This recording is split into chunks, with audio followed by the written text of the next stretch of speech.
the bond that the Spirit of God brings or already has kept among His people.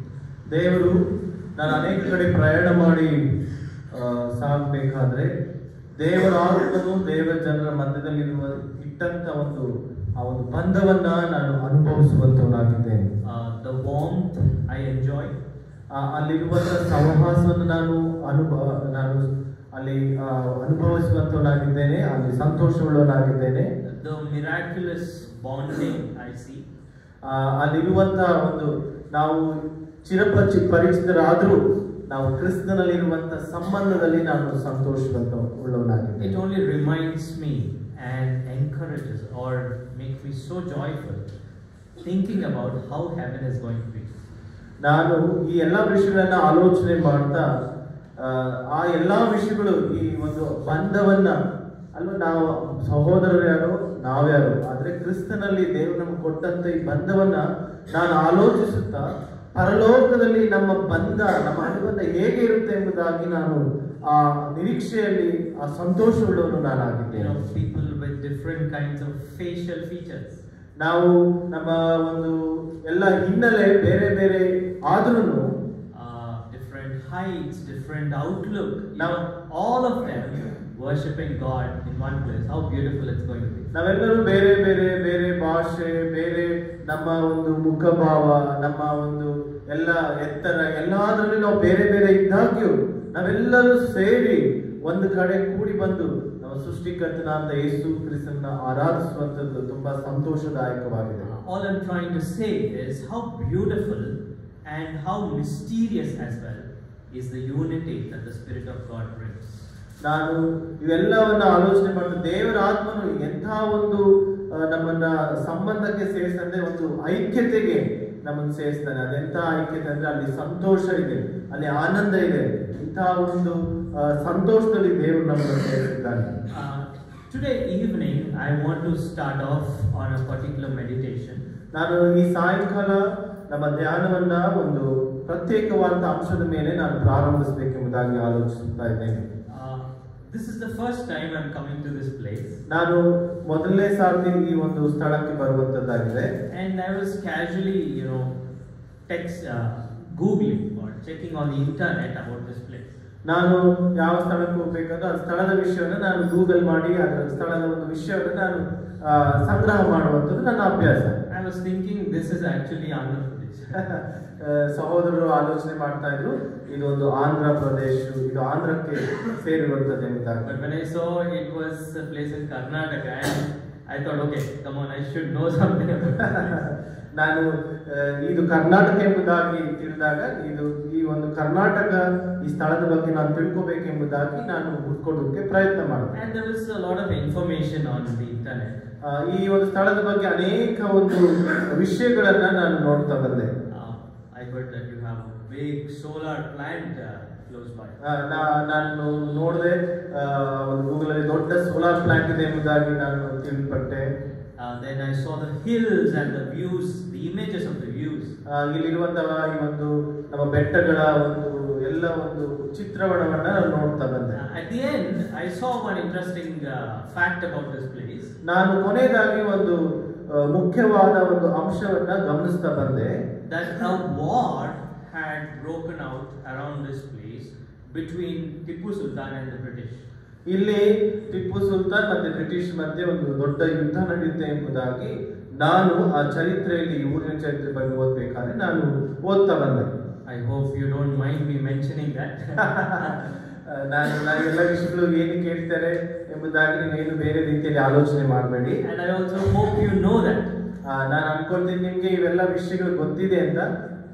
There is a reason I mentioned that. ನಾನು ಯಾಕೆ ಈ ವಿಷಯಗಳನ್ನ ನಿಮ್ಗೆ ತಿಳಿಸ್ತಾ ಇದ್ದೀನಿ, ಅದಕ್ಕೆ ಒಂದು ಕಾರಣ ಇದೆ. This evening I want to talk about war. ನಾನು ಈ ಸಾಯಂಕಾಲ ಯುದ್ಧದ ವಿಷಯವಾಗಿ ನಾನು ಮಾತಾಡಬೇಕೆಂಬ ಆಲೋಚನೆಯುಳ್ಳವನಾಗಿದ್ದೇನೆ. Don't wonder. ನೀವು ಏನು ಗಲಿಬಿಲಿಗೊಳ್ಬೇಡ್ರಿ. Not about the war between Ukraine and Russia. Ukraine ಮತ್ತೆ ರಷ್ಯಾದಲ್ಲಿ ನಡೆಯುವಂತ ಆ ಯುದ್ಧದ ಬಗ್ಗೆ ನಾನು ಮಾತಾಡಲಿಕ್ಕಿಲ್ಲ. Not about the war between you all. That's a joke. ನಾವು ಇಲ್ಲಿ ನಡೆಯುವಂತ ಯುದ್ಧದ ಬಗ್ಗೆ ಅಲ್ಲ. It's about a war that is actually the biggest war more than any other war you can think of. ನಾನು ಒಂದು ಯುದ್ಧದ ಬಗ್ಗೆ ನಾನು ಆಲೋಚನೆ ಮಾಡ್ತಾ ಇದ್ದೀನಿ. ಒಂದು ದೊಡ್ಡ ಯುದ್ಧ, ನಾವು ಆಲೋಚನೆ ಮಾಡೋದಕ್ಕಿಂತ ಹೆಚ್ಚಾದ ದೊಡ್ಡ ಯುದ್ಧದ ಬಗ್ಗೆ ಈ ಸಾಯಂಕಾಲ ನಾವು ಆಲೋಚನೆ ಮಾಡುವಂತವರಾಗಿದ್ದೇವೆ. It's about a war that we have with our own self. ನಮಗೆ ಇರುವಂತಹ ಯುದ್ಧ ಏನಂದ್ರೆ ನಮಗೆ ಯುದ್ಧ ಇದೆ, ಅದರ ಕುರಿತಾಗಿ ನಾವು ಧ್ಯಾನ ಮಾಡುವಂತವರಾಗಿದ್ದೇವೆ. Just imagine how it's going to be. ಯೋಚನೆ ಮಾಡಿ, ನಮ್ಮೊಟ್ಟಿಗೆ ಯುದ್ಧ ಮಾಡುವಂಥದ್ದು ನಾವೇ ಎಂಬುದಾಗಿ ಸ್ವಲ್ಪ ಆಲೋಚನೆ ಮಾಡಿ. You are the defender. ನಾವೇ ಅದನ್ನ ಕಾಪಾಡಿಕೊಳ್ಳುವಂತವರು. You are the enemy. ನಾವೇ ಶತ್ರುಗಳು. Is it confusing? ನಿಮ್ಗೆ ಗೊಂದಲವಾಗಿದೆಯಾ? No. It's there in the scripture. ಅದು ದೇವರ ವಾಕ್ಯದಲ್ಲಿದೆ.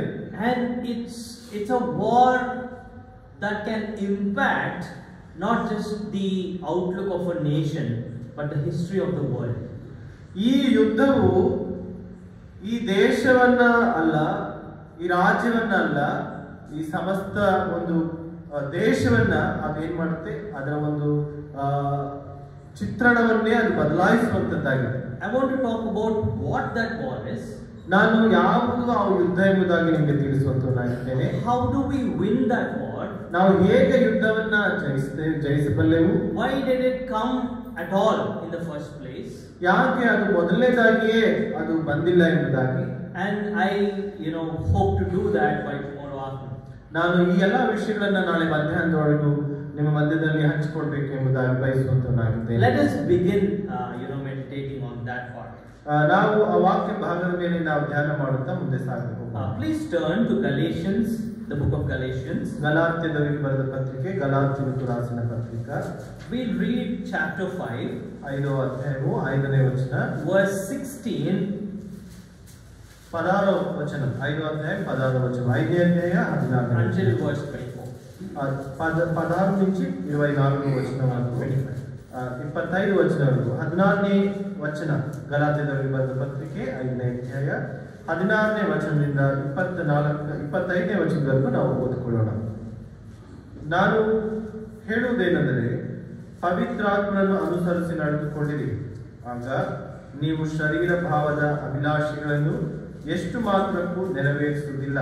ಯಾಕಂದ್ರೆ ಶರೀರ ಭಾವವು ಅಭಿಲಾಷಿಸುವುದು ಆತ್ಮನಿಗೆ ವಿರುದ್ಧವಾಗಿದೆ, ಆತ್ಮನು ಅಭಿಲಾಷಿಸುವುದು ಶರೀರ ಭಾವಕ್ಕೆ ವಿರುದ್ಧವಾಗಿದೆ. ನೀವು ಮಾಡಲಿಚ್ಛಿಸುವುದನ್ನು ಮಾಡದಂತೆ ಇವು ಒಂದಕ್ಕೊಂದು ಹೋರಾಡುತ್ತವೆ. ಆದರೆ ನೀವು ಆತ್ಮನಿಂದ ನಡೆಸಿಕೊಳ್ಳುವವರಾದರೆ ನೇಮನಿಷ್ಠೆಗಳಿಗೆ ಅಧೀನರಲ್ಲ. ಶರೀರ ಭಾವದ ಕರ್ಮಗಳು ಪ್ರಸಿದ್ಧವಾಗಿವೆ ಅಷ್ಟೇ. ಅವು ಯಾವುವೆಂದರೆ ಜಾರತ್ವ, ಬಂಡುತನ, ನಾಚಿಕೆಗೇಡಿತನ, ವಿಗ್ರಹಾರಾಧನೆ, ಮಾಟ, ಹಗೆತನ, ಜಗಳ, ಹೊಟ್ಟೆಕಿಚ್ಚು, ಸಿಟ್ಟು, ಕಕ್ಷಭೇದ, ಭಿನ್ನಮತ, ಮತ್ಸರ, ಕುಡಿಕುತನ, ದುಂದೌತಣ ಇಂಥವುಗಳೇ. ಇವುಗಳ ವಿಷಯದಲ್ಲಿ ಇಂಥ ಕಾರ್ಯಗಳನ್ನು ನಡೆಸುವವರು ದೇವರ ರಾಜ್ಯಕ್ಕೆ ಬಾಧ್ಯರಾಗುವುದಿಲ್ಲವೆಂದು ನಾನು ಹಿಂದೆ ಹೇಳಿದಂತೆ ಈಗಲೂ ನಿಮ್ಮನ್ನು ಎಚ್ಚರಿಸುತ್ತೇನೆ. ಆದರೆ ದೇವರಾತ್ಮನಿಂದ ಉಂಟಾಗುವ ಫಲವೇನೆಂದರೆ ಪ್ರೀತಿ, ಸಂತೋಷ, ಸಮಾಧಾನ, ದೀರ್ಘಶಾಂತಿ, ದಯೆ, ಉಪಕಾರ, ನಂಬಿಕೆ, ಸಾಧುತ್ವ, ಕ್ಷಮೆ, ಧಮೆ ಇಂಥವುಗಳೇ. ಇಂಥವುಗಳನ್ನು ಯಾವ ಧರ್ಮಶಾಸ್ತ್ರವೂ ಅಪೇಕ್ಷಿಸುವುದಿಲ್ಲ. ಕ್ರಿಸ್ತ ಯೇಸುವಿನವರು ತಮ್ಮ ಶರೀರ ಭಾವವನ್ನು ಅದರ ಅಭಿಲಾಷೆ, ಸ್ವೇಚ್ಛಾಭಿಲಾಷೆ ಸಹಿತ ಶಿಲುಬೆಗೆ ಹಾಕಿದವರು. ನಾವು ಆತ್ಮದಿಂದ ಜೀವಿಸುತ್ತಿರಲಾಗಿ ಆತ್ಮನನ್ನು ಅನುಸರಿಸಿ ನಡೆಯೋಣ. May the Lord bless the reading of His word. ದೇವರು ಈ ವಾಕ್ಯಗಳನ್ನ ನಮಗೆ ಆಶೀರ್ವದಿಸಿಕೊಳ್ಳಿ. For a background to these verses, we'll also read a few other verses. ಈ ಒಂದು ವಾಕ್ಯ ಭಾಗದ ಹಿನ್ನೆಲೆಗಾಗಿ ಕೆಲವು ವಾಕ್ಯಗಳನ್ನು ನಾವು ಓದಿಕೊಳ್ಳೋಣ.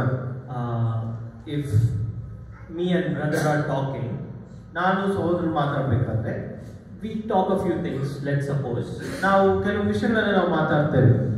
you suddenly came from somewhere. ನೀವು ಎಲ್ಲಿಂದನೋ ಬೇರೆ ಕಡೆಯಿಂದ ಮಧ್ಯದಲ್ಲಿ ಬಂದ್ರಿ. You ask us, what are you talking? ನೀವು ಕೇಳಿದ್ರೆ ನೀವೇನ್ ಮಾತಾಡ್ತಿದ್ದೀರಾ, right? ಹೌದಲ್ವಾ? So we can't just pull you into our conversation unless we give you a background. ನಾನು ನೀವೇನ್ ಮಾತಾಡ್ತಿದ್ರಿ ಅಂತ ಕೇಳಿದ ತಕ್ಷಣ ನಾನು ಏನು ಹೇಳಿದ್ರೆ ನಿಮ್ಗೆ ಏನು ಅರ್ಥ ಆಗಲ್ಲ.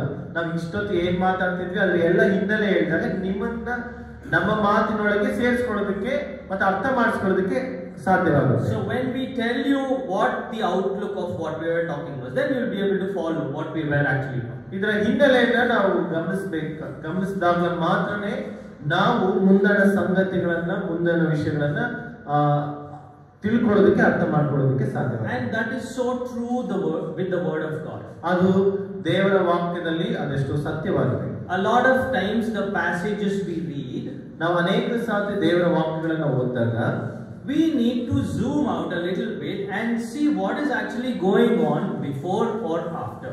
ನಾವು ಹೆಚ್ಚಾಗಿ ಅದನ್ನ ನಾವು ಅದರ ಬಗ್ಗೆ ಸೂಕ್ಷ್ಮವಾಗಿ ಗಮನಿಸ್ತಾ ಅದರ ಮುಂದೆ ಏನಿದೆ ಹಿಂದೆ ಏನಿದೆ ಎಂಬುದಾಗಿ ನಾವು ಆಲೋಚನೆ ಮಾಡುವಂತವರಾಗಿರಬೇಕು.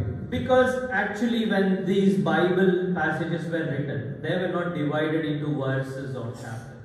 ಈ ವಾಕ್ಯವು ಬರೆಯಲ್ಪಟ್ಟಾಗ ಇದಕ್ಕೆ ಅಧ್ಯಾಯಗಳು ವಚನಗಳು ಇರಲಿಲ್ಲ. They were like one, for example, this book, it was one continuous letter. ಈ ಒಂದು ಪುಸ್ತಕ ಒಂದು ಉದ್ದವಾದ ಒಂದು ಪತ್ರಿಕೆ, ಒಂದು ಲೆಟರ್ ಆಗಿತ್ತು. And the little portion we read is in, a train of thought which Paul is actually writing about. ನಾವು ಓದಿದಂತ ಭಾಗ ಈ ಪೌಲನು ಬರೆದ ಉದ್ದವಾದ ಪತ್ರಿಕೆಯಲ್ಲಿ ಒಂದು ಚಿಕ್ಕ ಭಾಗವಾಗಿತ್ತು. He is talking about, a life by the Spirit. ಆತನು ದೇವರಾತ್ಮನನ್ನ ನಡೆಸಿಕೊಳ್ಳುವ ಒಂದು ಜೀವಿತದ ಬಗ್ಗೆ ಅಲ್ಲಿ ಮಾತಾಡ್ತಾ ಇದ್ದಾನೆ. He is talking about a war or an opposition that's there between spirit and flesh. ಆತನು ಆತ್ಮಕ್ಕೂ ದೇಹಕ್ಕೂ ಇರುವಂತ ಯುದ್ಧದ ಬಗ್ಗೆ ಅಲ್ಲಿ ಮಾತಾಡ್ತಾ ಇದ್ದಾನೆ. He is also talking about what a life lived according to the flesh is like. ನಾವು ಶರೀರಕ್ಕನುಸಾರವಾಗಿ ನಡೆದ್ರೆ ಏನಾಗುತ್ತೆ ಎಂಬುದಾಗಿ ಬರೀತಾ ಇದ್ದಾನೆ. He is then talking about how are the qualities of a life lived by the Spirit. ನಾವು ದೇವರ ಆತ್ಮನ ಹೊಂದಿದವರಾಗಿ ಹೇಗೆ ಜೀವನವನ್ನು ನಡೆಸಬೇಕೆಂಬುದಾಗಿ ಅಲ್ಲಿ ವಿಷಯಗಳನ್ನು ಬರೀತಾ ಇದ್ದಾನೆ. And then again he ends this portion of the book by again giving the same command, live by the Spirit. ಮತ್ತೆ ಈ ಪುಸ್ತಕವನ್ನು ಮುಗಿಸ್ತಾ ನೀವು ಆತ್ಮನನ್ನ ಧರಿಸಿಕೊಂಡು ಆತ್ಮಾನುಸಾರವಾಗಿ ನಡೆಯಿರಿ ಎಂಬುದಾಗಿ ಮತ್ತೆ ಮುಕ್ತಾಯ ಮಾಡ್ತಾ ಇದ್ದಾರೆ. Opening, live by the Spirit. ಅದರ ಪತ್ರಿಕೆಯ ಒಂದು ಪ್ರಾರಂಭ ಆತ್ಮಾನುಸಾರವಾಗಿ ನಡೆಯಿರಿ. The mention of the war between the spirit and the flesh. ಅದರಲ್ಲಿ ಈ ಶಾರೀರಿಕ ಯುದ್ಧದ ಬಗ್ಗೆ ಬರೆಯಲ್ಪಟ್ಟಿದೆ. Then the qualities of spirit-led life and flesh-led life. ನಾವು ದೇವರ ಒಂದು ಆತ್ಮನ ಒಂದು ಜೀವಿತ ಮತ್ತೆ ಶಾರೀರಿಕ ಜೀವಿತದ ಒಂದು ಮೌಲ್ಯತೆ ಅಂದ್ರೆ ಅದರ ಒಂದು ಗುಣಗಳನ್ನ ಅಲ್ಲಿ ವಿವರಿಸಿದ.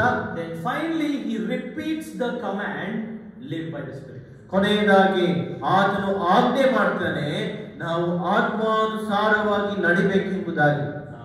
In the cities I use this illustration. It's like a sandwich or a burger. ನಾನು ಈ ಒಂದು ಸಿಟಿಗಳಲ್ಲಿ ಹೇಗಿರುತ್ತೆ ಸ್ಯಾಂಡ್ವಿಚ್ ಬರ್ಗರ್ ಹೆಚ್ಚು ತಿಂತಾರಲ್ಲ ಅದೇ ರೀತಿ. Otherwise here if you saw Dilkush bun, ನಾವು ದಿಲ್ಖುಷ್ ಬನ್ ನೋಡಿದಾಗ ದಿಲ್ ಪಸಂದ್ ನೋಡ್ತೀವಲ್ವಾ, there will be two breads. ಅಲ್ಲಿ ಎರಡು ಬ್ರೆಡ್ ಇರುತ್ತೆ. In between there will be cream. ಅದ್ರ ಮಧ್ಯದಲ್ಲಿ ಏನಿರುತ್ತೆ, ಕ್ರೀಮ್ ಇರುತ್ತೆ. So Paul is giving a command. ಪೌಲನು ಆಜ್ಞೆಯನ್ನ ಕೊಡ್ತಿದ್ದಾನೆ, live by the Spirit. ಆತ್ಮಾನುಸಾರವಾಗಿ ಜೀವಿಸಿರಿ. He is ending with a commandment, live by the Spirit. ಆತನು ಕೊನೆಯದಾಗಿ ಆಜ್ಞೆ ಹೇಳ್ತಾನೆ ಏನಂದ್ರೆ ನೀವು ಆತ್ಮಾನುಸಾರವಾಗಿ ನಡೀರಿ. In between is the cream, which is why you should live by the Spirit. ಮಧ್ಯದಲ್ಲಿರುವಂತ cream ಏನಂದ್ರೆ ಯಾಕೆ ನಾವು ಆತ್ಮಾನುಸಾರವಾಗಿ ನಡಿಬೇಕು. And how you will know how a person is living, he mentions the qualities. ನಾವು ಹೇಗೆ ಒಂದು ಮನುಷ್ಯನು ಆತ್ಮಾನುಸಾರವಾಗಿ ಜೀವಿಸಬೇಕು ಅದರ ಗುಣಗಳನ್ನ ಅಲ್ಲಿ ವಿವರಿಸ್ತಾ ಇದ್ದಾರೆ. You might be wondering, ನಿಮ್ಗೆ ಅಲ್ಲಿ ಏನು ಯೋಚನೆ ಮಾಡ್ತಿದ್ದೀರ, what is this spirit? ನಾವು ಆತ್ಮ ಅಂದ್ರೆ ಏನು, what is this flesh?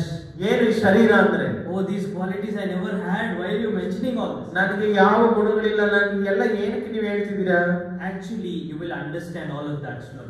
ನಾವು ಎಲ್ಲ ವಿಷಯಗಳನ್ನ ನಿಧಾನಕ್ಕೆ ನಾವು ಅರ್ಥ ಮಾಡಿಕೊಳ್ತೇವೆ. But let's look at a little background for this passage. ನಾವು ಈ ವಾಕ್ಯದ ಹಿನ್ನೆಲೆಯನ್ನು ಆಲೋಚಿಸಬೇಕಾದ್ರೆ let's go to verse the same chapter, verse 2, chapter 5 verse 2. ನಾವು ಅದೇ 5ನೇ ಅಧ್ಯಾಯ ಗಲಾತ್ಯರಿಗೆ ಬರೆದ ಪತ್ರಿಕೆ 5ನೇ ಅಧ್ಯಾಯ 2ನೇ ವಚನ. ಗಲಾತ್ಯರು ರಾಸಿದ ಪತ್ರಿಕೆ 5ನೇ ಅಧ್ಯಾಯ 2ನೇ ವಚನ. ನೋಡಿರಿ, ಪೌಲನೆಂಬ ನಾನು ನಿಮಗೆ ಒಂದನ್ನು ಹೇಳುತ್ತೇನೆ, ನೀವು ಸುನ್ನತಿ ಮಾಡಿಸಿಕೊಂಡರೆ ಕ್ರಿಸ್ತನಿಂದ ನಿಮಗೆ ಏನೂ ಪ್ರಯೋಜನವಿಲ್ಲ. Verse 2 and chapter 1 verse 23. ಹಾಗೆ 1ನೇ ಅಧ್ಯಾಯ 23ನೇ ವಚನ. ಗಲಾತ್ಯರು ರಾಸಿದ ಪತ್ರಿಕೆ 1ನೇ ಅಧ್ಯಾಯವು 23ನೇ ವಚನ. But they were hearing only. He who formerly persecuted us now preaches the faith which he once tried to destroy, and they glorified God in me. These two verses kind of give us in a summary statement what is actually happening in this whole book. ಈ ಒಂದು ಇಲ್ಲಿ ವಿಷಯಗಳನ್ನ ನಾವು ಸಾರಾಂಶವಾಗಿ ನೋಡಬೇಕಾದ್ರೆ ಏನು ನಡೆಯುತ್ತಿದೆ ಎಂಬುದಾಗಿ ನಾವು ನೋಡುವಂತವರಾಗಿದ್ದೇವೆ. We can see a few observations. ಕೆಲವು ನಾವು ಸಂಗತಿಗಳನ್ನು ಗಮನಿಸುವಂತವರಾಗಿದ್ದೇವೆ. Number 1, ಮೊದಲನೇದಾಗಿ Paul is writing, which we all know. ಪೌಲನು ಈ ಪತ್ರಿಕೆಯನ್ನು ಬರೆದಿದ್ದಾನೆ, ನಮಗೆಲ್ಲರಿಗೂ ಗೊತ್ತು. Number 2, ಎರಡನೇದಾಗಿ in the verse 23 of chapter 1, 23ನೇ ವಚನ 1ನೇ ಅಧ್ಯಾಯದಲ್ಲಿ ನಾವು ಆಲೋಚಿಸುತ್ತಿರಬೇಕಾದ್ರೆ there is two phases of the life of Paul that is mentioned. ಇಲ್ಲಿ ಎರಡು ಒಂದು ಮುಖವನ್ನು ನಾವು ಗಮನಿಸ್ತೇವೆ. ಪೌಲನ ಜೀವಿತದ ಎರಡು ಮುಖಗಳನ್ನು ನಾವು ಇಲ್ಲಿ ಗಮನಿಸ್ತಾ ಇದ್ದೇವೆ. Number 1, ಮೊದಲನೇದಾಗಿ the one who once persecuted us means the church. ಇಲ್ಲಿ ಹಿಂಸೆ ಪಡಿಸಿದವನು ಎಂಬುದಾಗಿ ನಾವು ನೋಡಬೇಕಾದ್ರೆ ಸಭೆ ಕುರಿತಾಗಿ ಇಲ್ಲಿ ನಾವು ನೋಡ್ತಾ ಇದ್ದೇವೆ.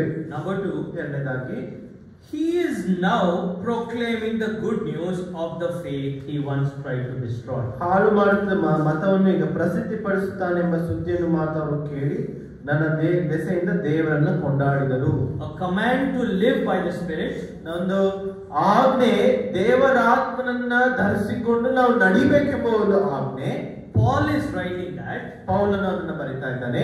And we zoomed out a little to see something about why Paul wrote this book. ಕೆಲವು ವಿಷಯಗಳನ್ನು ನಾವು ಆಲೋಚಿಸಬೇಕಾದ್ರೆ, ಇನ್ನ ಹೆಚ್ಚಾಗಿ ಅದನ್ನ ಧ್ಯಾನಿಸಬೇಕಾದ್ರೆ ಪೌಲನು ಯಾಕೆ ವಿಷಯಗಳನ್ನು ಬರೀತಿದ್ದಾನೆ ಎಂಬುದಾಗಿ We saw in this verse that there were two parts of Paul's life. ಇಲ್ಲಿ ಪೌಲನ ಜೀವಿತದಲ್ಲಿ ಎರಡು ಭಾಗಗಳಿದೆ ಎಂಬುದಾಗಿ ನಾವು ನೋಡ್ತಾ ಇದ್ದೇವೆ.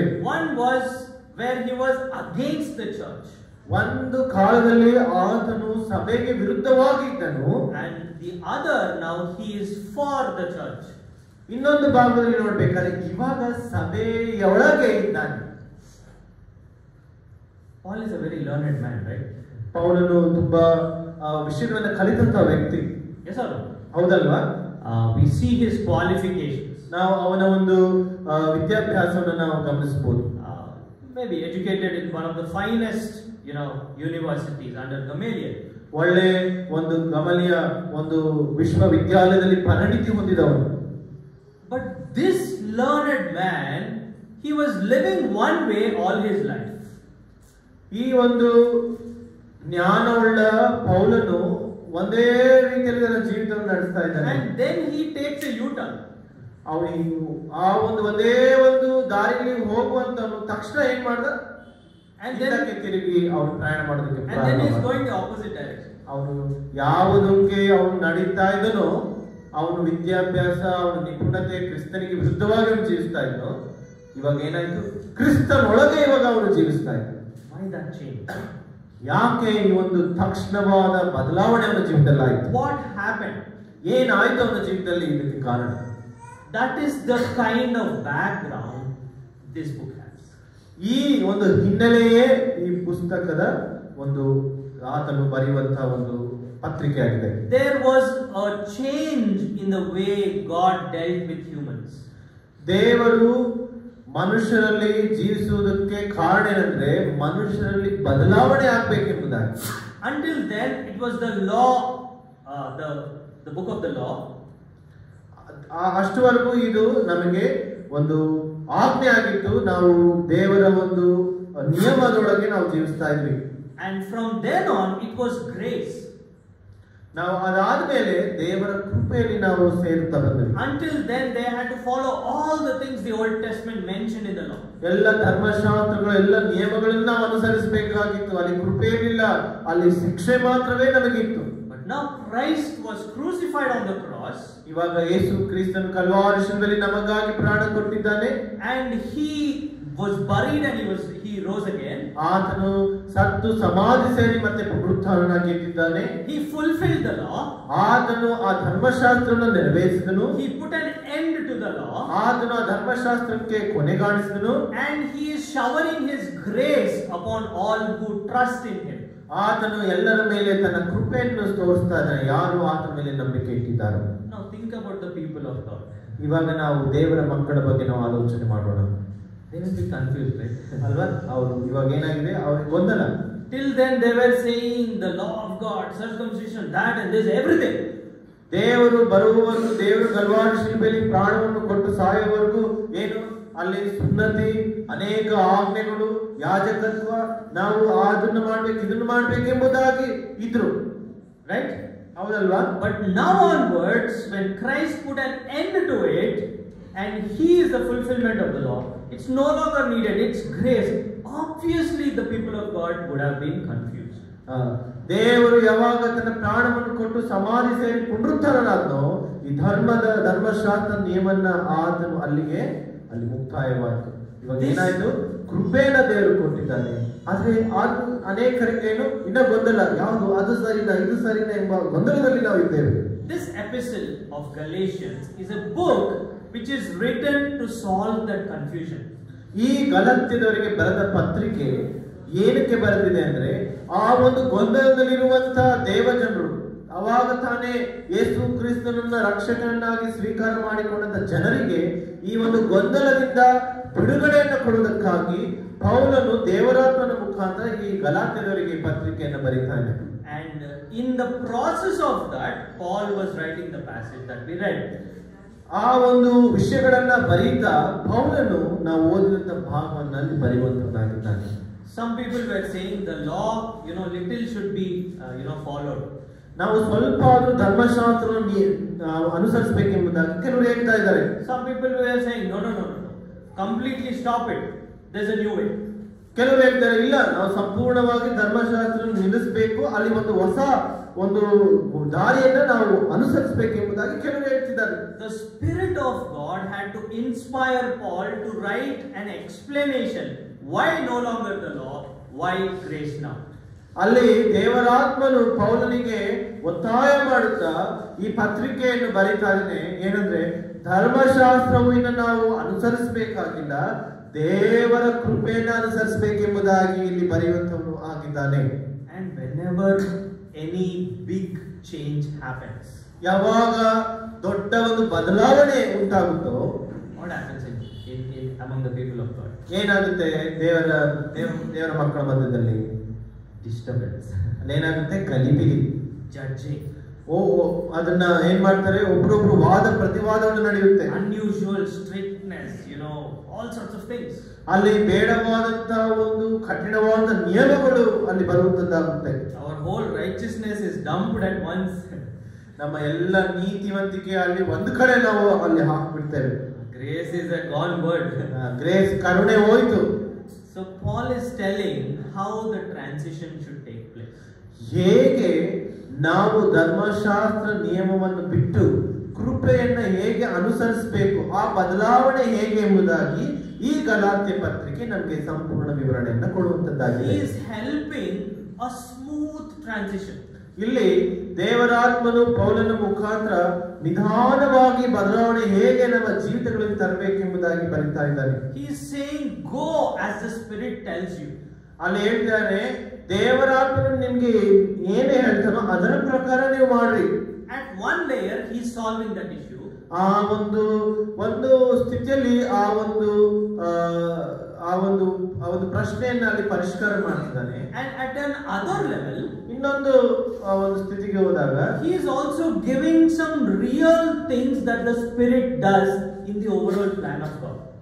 ಇನ್ನೊಂದು ಸ್ಥಿತಿಯಲ್ಲಿ ನೋಡ್ಬೇಕಾದ್ರೆ ದೇವರ ಯೋಜನೆಯಲ್ಲಿ ದೇವರ ಆತ್ಮನು ಏನನ್ನ ಮಾಡಬೇಕೆಂಬುದಾಗಿ ಬಯಸ್ತಿದನೋ ಅದರ ವಿಷಯವಾಗಿ ಇಲ್ಲಿ ಬರೀತಾ ಇದ್ದಾನೆ. He is actually giving some amazing revelation as to what God through the Spirit can do in your life and my life. ದೇವರು ಇಲ್ಲಿ ಪೌಲನ ಮುಖಾಂತರ ದೇವರಾತ್ಮನ ಮುಖಾಂತರ ನಮಗೆ ತಿಳಿಸ್ತಾ ಇದ್ದಾನೆ. ದೇವರಾತ್ಮನು ನಮ್ಮ ಜೀವಿತಗಳಲ್ಲಿ ಹೇಗೆ ನಮ್ಮ ಜೀವಿತಗಳನ್ನ ಬದಲಾಯಿಸಬಲ್ಲನೆಂಬುದಾಗಿ ಇಲ್ಲಿ ವಿವರಣೆಯನ್ನು ಕೊಡ್ತಾ ಇದ್ದಾನೆ. He tells how only by the help of the Spirit you and I can win the war that is within us against our own self. ಇಲ್ಲಿ ದೇವರ ಆತ್ಮನ ಮುಖಾಂತರ ನಮ್ಮಲ್ಲಿರುವಂತಹ ಯುದ್ಧವನ್ನ ನಾವು ಹೇಗೆ ಗೆಲ್ಲಬಹುದೆಂಬುದಾಗಿ ಈ ಶರೀರಕ್ಕೆ ವಿರುದ್ಧವಾಗಿ ಅದಕ್ಕೆ ನಾವು ಯುದ್ಧಕ್ಕೆ ಬೇಕಾದಂತಹ ಕೆಲವು ಅಂಶಗಳನ್ನ ನಾವು ಜಯಿಸಬಲ್ಲ ಅಂಶಗಳನ್ನ ನಮಗೆ ಅಲ್ಲಿ ಕೊಡ್ತಾ He ಇದ್ದಾರೆ. mentions only two options. ಇಲ್ಲಿ ಒಂದು ನಮಗೆ ಆಪ್ಷನ್ ಅನ್ನು ಕೊಡುವಂತನಾಗಿದ್ದಾನೆ. Flesh ಒಂದು ಶರೀರ or spirit. ಇಲ್ಲ ಆತ್ಮ. You can't be in between. ನೀವು ಎರಡರ ಮಧ್ಯೆ ಜೀವಿಸುವುದಕ್ಕೆ ಸಾಧ್ಯವಿಲ್ಲ. God willing, we will talk more about that later. ನಾವು ದೇವರ ಚಿತ್ತವಾದರೆ ಹೆಚ್ಚಾಗಿ ವಿಷಯಗಳನ್ನ ನಾವು ಮಾತಾಡೋಣ. But going back to chapter 1 verse 23, ನಾವು ಗಲಾತ್ಯದವರಿಗೆ ಬರೆದ ಪತ್ರಿಕೆ 1ನೇ ಅಧ್ಯಾಯ 23ನೇ ವಚನಕ್ಕೆ ನಾವು ಹೋಗಬೇಕಾದ್ರೆ, tonight I want to talk a little bit about how Paul himself was confused. ನಾನು ಪೌಲನು ನಿಮಗೆ ಹೇಗೆ ಅವನೇ ಗೊಂದಲಕ್ಕೆ ಒಳಗಾದನು, ಕನ್ಫ್ಯೂಷನ್ಗೆ ಅವನೇ ಹೇಗೆ ಒಳಗಾದನೆಂಬುದಾಗಿ ನಿಮಗೆ ನಾನು ತಿಳಿಸುವಂತ. We saw the two phases of life that he had. ನಾವು ಪೌಲನ ಎರಡು ಮುಖಗಳನ್ನು ನೋಡಿದ್ವಿ. ಒಂದು, ಅವನು ಸಭೆಯ ಹೊರಗೆ ಇದ್ದನು, ಇವಾಗ ಸಭೆಗೆ ಒಳಗೆ ಇದ್ದಾನೆಂಬುದಾಗಿ. Against the church, ಆತನು ಸಭೆಗೆ ವಿರುದ್ಧವಾಗಿದ್ದನು, now giving his life for the church. ಇವಾಗ ದೇವರ ಸಭೆಗೆ ತನ್ನ ಪ್ರಾಣವನ್ನು ಕೊಡುವುದಕ್ಕೆ ಅವನು ಸಿದ್ಧನಾಗಿದ್ದಾನೆ. Why that confusion and what brought about that conversion? ಆ ಒಂದು ತನ್ನ ಜೀವಿತವನ್ನ ದೇವರ ಸಭೆಗೆ ಕೊಡುವುದಕ್ಕೆ ಯಾವ ಒಂದು ಸ್ಥಿತಿ ಅವನ ಜೀವಿತದಲ್ಲಿ ಆ ಒಂದು ಸ್ಥಿತಿ ಬಂತೆಂಬುದಾಗಿ ನಾವು ಗಮನಿಸುವಂತವರಾಗಿದ್ದೇವೆ. What I will be sharing now is a preparation for what we will be talking tomorrow morning. ನಾಳೆ ಧ್ಯಾನಕ್ಕೆ ನಾವು ಇವತ್ತು ಈ ವಾಕ್ಯಗಳ ಮುಖಾಂತರ ಸಿದ್ಧಪಡಿಸುವಂತದ್ದೇ ನಾನು ನಿಮಗೆ ತಿಳಿಸುವಂತವನಾಗಿದ್ದೇನೆ. So why that turn in Paul's life?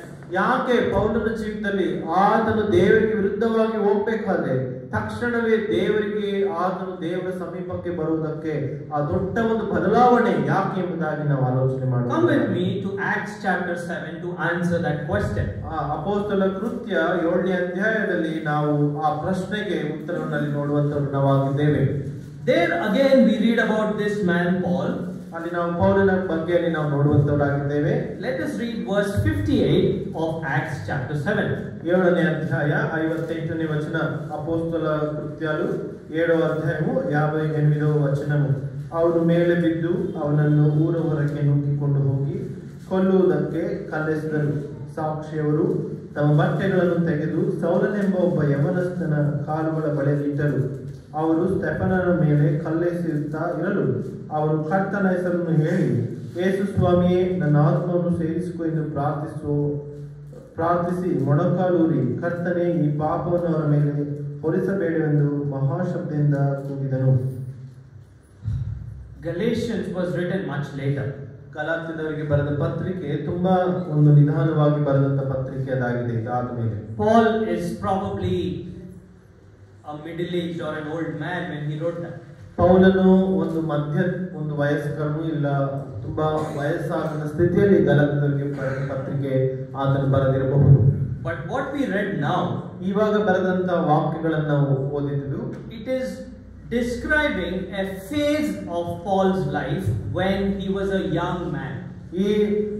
ನಾವು ಓದಿದಂತ ವಾಕ್ಯ ಭಾಗ ಪೌಲನು ತನ್ನ ಯೌವನ ಕಾಲದಲ್ಲಿ ಹೇಗೆ ಇದ್ದನೆಂಬುದಾಗಿ ಅಲ್ಲಿ ದೇವರು ನಮಗೆ ತಿಳಿಸುವಂತವನಾಗಿದ್ದಾನೆ. And many years have passed between this verse and his writing of Galatians. ಗಲಾತ್ಯದವರಿಗೆ ಬರೆದ ಪತ್ರಿಕೆಗೂ ಈ ಯೌವನ ಕಾಲದಕ್ಕೂ ತುಂಬಾ ವರ್ಷಗಳ ಅಂತರವಿದೆ. Here he is actually standing in a place. ಇಲ್ಲಿ ಆತನು ಒಂದು ಸ್ಥಳದಲ್ಲಿ ನಿಂತಿದ್ದಾನೆ. They are stoning a person called Stephen.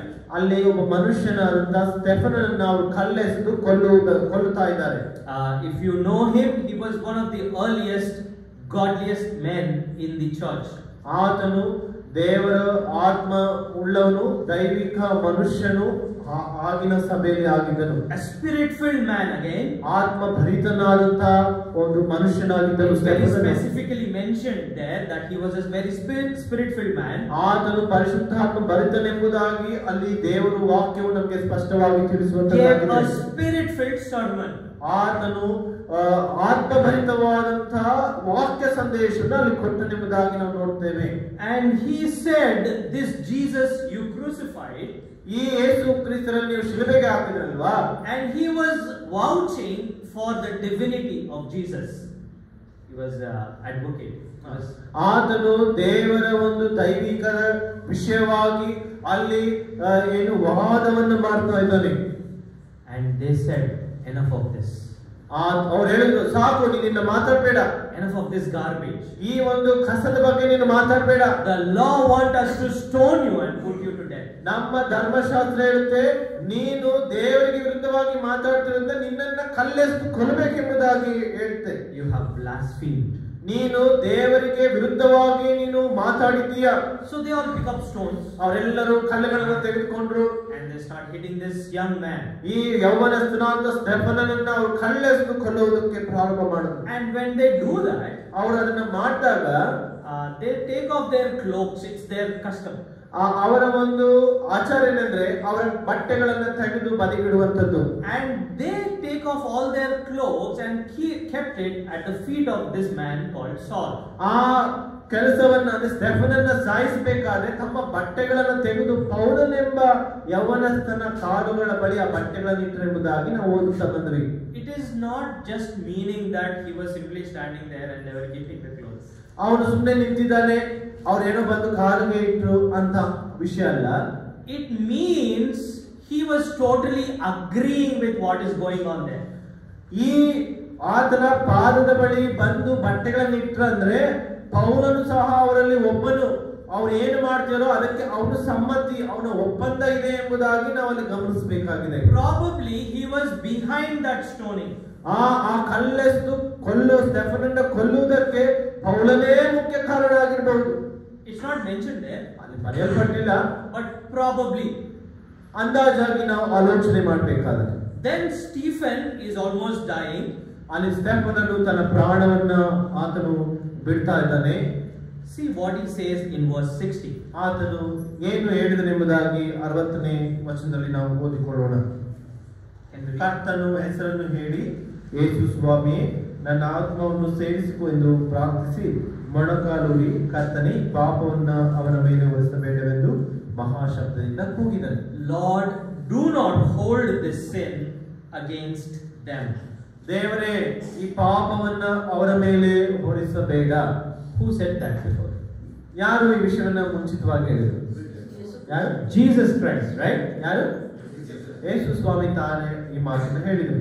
Stephen is repeating the very words of Jesus on the cross. ಸ್ಟೆಫನನು ಯೇಸು ಕ್ರಿಸ್ತನು ಕಲ್ವಾರಿ ಶಿಲುಬೆಯಲ್ಲಿ ಹೇಳಿದಂತ ಮಾತನ್ನ ತನ್ನ ಮರಣದ ಸಮಯದಲ್ಲಿ ಆತನು ಹೇಳ್ತಾ ಇದ್ದಾನೆ. Jesus was very intensely suffering, and in that context he made those statements. ದೇವರು ಶ್ರಮೆಯನ್ನ ನೋವನ್ನ ಅನುಭವಿಸಬೇಕಾದ್ರೆ ಈ ಮಾತುಗಳನ್ನ ಆತನು ಹೇಳಿದನೆಂಬುದಾಗಿ ನಾವು ನೋಡ್ತೇವೆ. And here Stephen is undergoing very intense suffering when they were stoning him. He's making same statement. ಸ್ಟೆಫನನು ಸಹ ಅದೇ ಒಂದು ನೋವು, ಬಾಧೆ, ಮರಣದಲ್ಲಿ ಆತನು ದಾಟಿ ಹೋಗ್ಬೇಕಾದ್ರೆ ಈ ಸ್ಟೆಫನನು ಸಹ ಅದೇ ಒಂದು ವಿಷಯವನ್ನ ಅಲ್ಲಿ ತಿಳಿಸ್ತಾ ಇದ್ದಾನೆ. If you think a little deep, ನಾವು ಆಳವಾಗಿ ಆಲೋಚಿಸಬೇಕಾದ್ರೆ what is happening here? ಇಲ್ಲಿ ಏನು ನಡೀತಾ ಇದೆ? We know that Stephen is replicating or mimicking Jesus. ಸ್ಟೆಫನನು ಯೇಸು ಕ್ರಿಸ್ತನನ್ನ ಪ್ರತಿಬಿಂಬಿಸ್ತಾ ಇದ್ದಾನೆ. But I think if we look much more deeper, ನಾನು ಈಗ ಆಲೋಚನೆ ಮಾಡೋದನ್ನ ಇನ್ನ ಆಳವಾಗಿ ಆಲೋಚಿಸುವುದಾದ್ರೆ that statement marks the inauguration of a new way of life from there on. ಈ ಒಂದು ಮಾತುಗಳು ಹೊಸ ಜೀವಿತಕ್ಕೆ ಒಂದು ಮಾರ್ಗವನ್ನ ಅಲ್ಲಿ ತೆರೆಯುವಂತದ್ದು ಆಗಿದೆ ಅಂತ ಮಾತುಗಳನ್ನ ಸ್ಟೆಫನನು ಮಾತಾಡ್ತಾ ಇದ್ದಾನೆ. A life of forgiveness. ಇಲ್ಲಿ ಕ್ಷಮೆಯ ಒಂದು ಜೀವಿತವು ಇಲ್ಲಿ ಪ್ರಾರಂಭಗೊಂಡಿದೆ ಎಂಬುದಾಗಿ ಸ್ಟೆಫನನು ಎಲ್ಲರಿಗೂ ಪರಿಚಯ ಮಾಡ್ತಿದ್ದಾನೆ. Maybe an introduction or a summary of what a spirit-filled life is like. ಇಲ್ಲಿ ಒಂದು ಆತ್ಮಾನುಸಾರವಾದ ಜೀವಿತಕ್ಕೆ ಒಂದು ಸಾರಾಂಶವನ್ನ ಸ್ಟೆಫನನು ಕೊಡ್ತಿದ್ದಾನೆ, ಅದು ಕ್ಷಮೆಯ ಜೀವಿತ ಎಂಬುದಾಗಿ. And I am sure the words that Stephen said rang in Paul's ears for many, many years. ಆ ಸ್ಟೆಫನನ ಮಾತುಗಳು ಪೌಲನ ಕಿವಿಯಲ್ಲಿ ಅನೇಕ ವರ್ಷಗಳು ಅದು ಅವನ ಕಿವಿಯಲ್ಲಿ ಅದು ನಮಗೆ ಕೇಳಿಸ್ತಾ ಬಂತು. It is no longer the law.